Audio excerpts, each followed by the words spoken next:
Okay, hello everyone.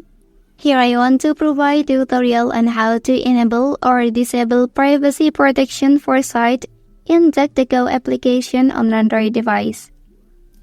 Well, knowing how to enable privacy protection for a site in this application is crucial for safeguarding your online privacy and security.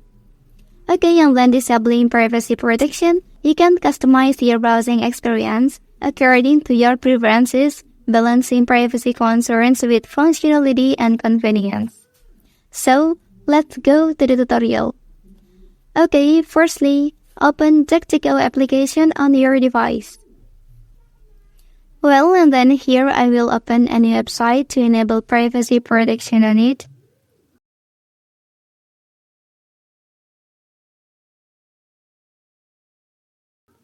Okay, so here, click the three dots at the top right corner, and then look for this option.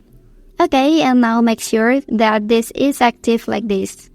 Just tap on it to turn on or to turn off this feature on any website on this application.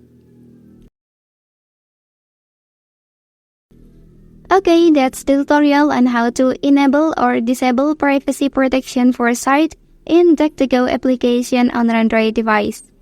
If you are helped by this video, don't forget to like and subscribe to get other information from this channel. Thank you.